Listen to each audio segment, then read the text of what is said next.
I would like first to thank the organizer of the conference for giving me the opportunity to share my work to you today. The sense of balance is highly dependent on inputs received from two sensory modalities, or eyes, and balance or vestibular organ, which is located in the inner ear. The interaction between these two systems makes it possible for one system to compensate for the other system in the presence of any vestibular or visual deficiency. And that is the theoretical basis for the application of virtual reality for vestibular rehabilitation. For example, in one study, a VR based therapy was compared with physical therapy for the treatment of vestibular disorders. One group of participants were immersed in VR grocery store environment, and another group received physical exercises during different sessions. The results of that study showed some improvement in vestibular symptoms such as dizziness, nausea, headache, with no significant difference between the two types of treatments. Although such literature are very insightful, they do not provide sufficient justification and explanation regarding the choice of the VR environment. As well, the vestibular assessment methods used in couple with VR stimuli, such as imaging techniques, questionnaire, and balance tests, have some shortcomings. The objective of our study was to measure vestibular activity from the ear canal in response to a targeted visual stimuli using an objective method called electrovestibulography to see how visual information contribute to the vestibular response. As well, we made a comparison between the vestibular response to that targeted visual stimulus and the physical replica of that visual stimulus. Before jumping into the methodology, I'm just going to briefly describe the visual vestibular connectivity for you. Visual information of different characteristics such as object motion, color, or shape pass through different layers of the eye and reach the retina. The retina is the light sensitive layer of the eye, which contains photoreceptors.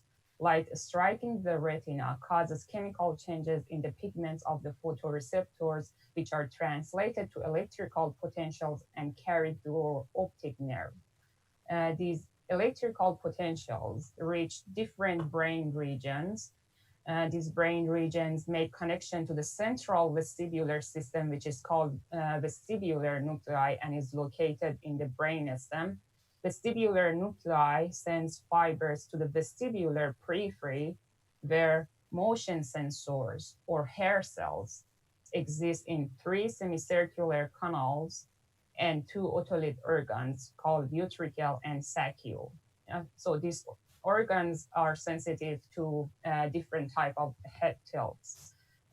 Depending on which way these hair cells are bent, inhibitory or excitatory responses can be generated and sent out through the nerve fibers. Now that we know a little bit about visual vestibular connectivity, I'm going to explain about the recording method we use in this study, as well as physical and virtual stimuli we used. We recorded 27 healthy right-handed young individuals. We use electrovestibulography, or EVSG for short, to record vestibular activity in response to two types of stimuli, virtual and the physical replica of that virtual stimulus. EVSG uses tympanic electrode with cotton wool tip soaked in the solution of saline and conductive gel. You can see the electrode configuration in this slide.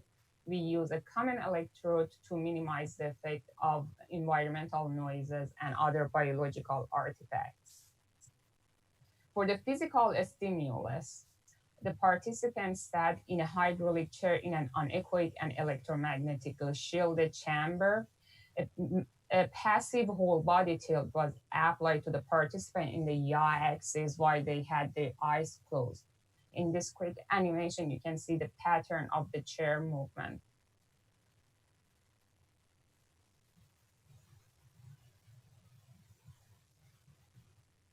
Utricle and horizontal semicircular canal are predominantly active during the rotational movement.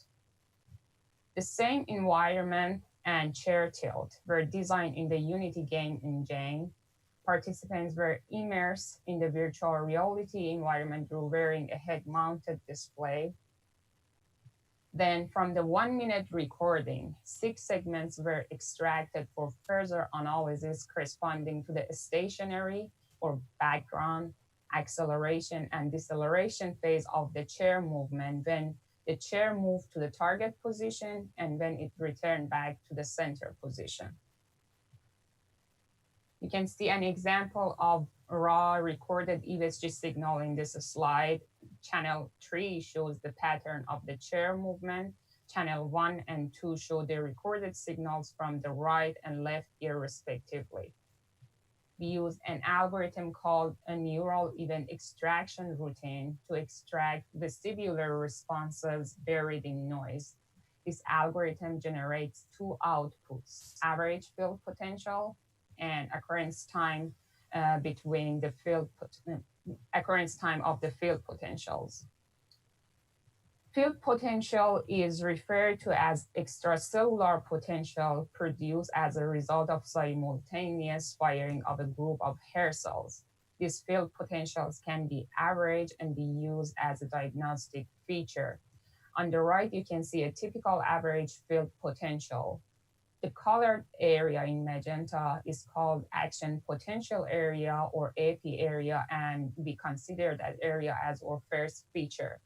The slopes of downward and upward lines forming the AP area represent the ionic transfer across the vestibular nerve fibers.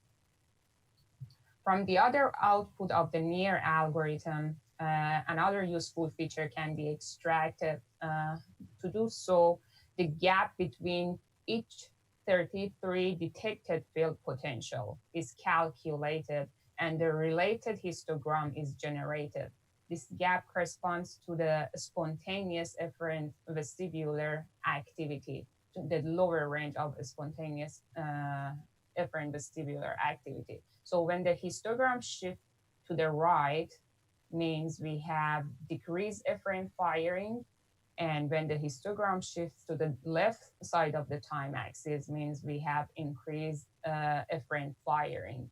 We consider the mean of the histogram as our second feature. And here are our results.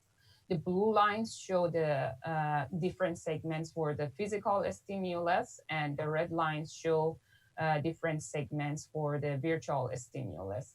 In both ears, dynamic segments of interest generated larger AP area for the physical tilt compared to the virtual tilt, showing the dominant role of the vestibular system while movement and vision while stationary. However, the difference between physical and virtual stimuli was not significant. This indicates that the ionic basis for the neural activity within the afferent vestibular fibers is similar for both types of stimuli. Considering the second feature, shorter time intervals between efferent firings were obtained for the virtual compared to physical stimuli.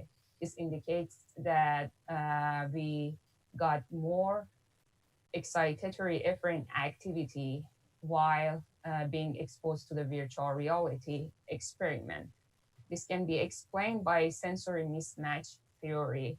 While being exposed to the virtual reality environment, visual input signal motion while vestibular input signal stationary.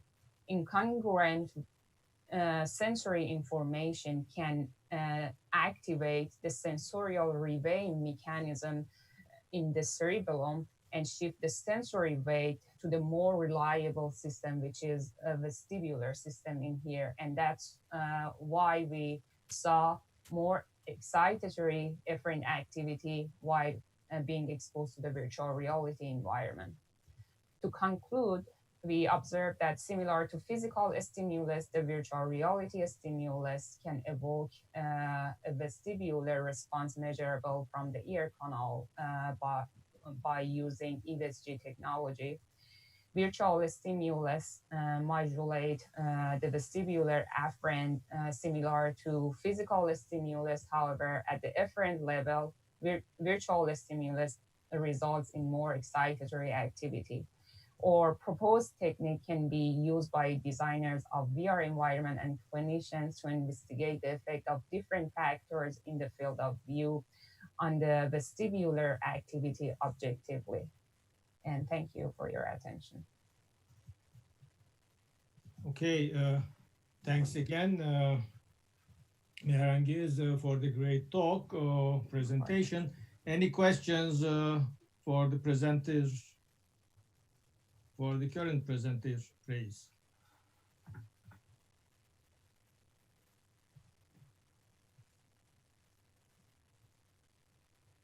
Anyone? I couldn't ask because I missed some important slides, so maybe the answers to my potential questions were there. So again, any questions for Mehrangiz?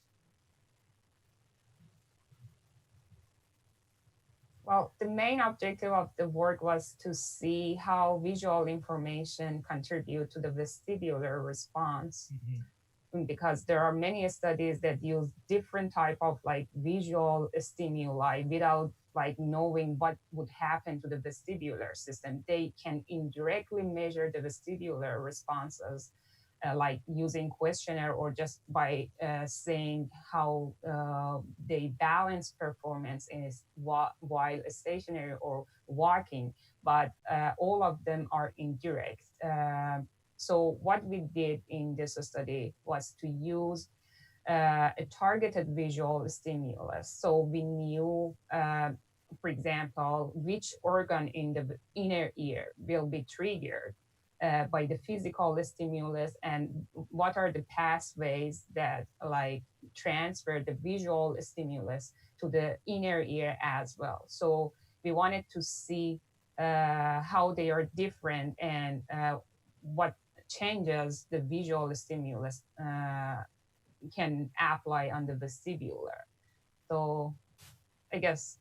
Yeah, thanks. Again, I think it was a great summary of your work. And since we don't have any questions for you, thanks again.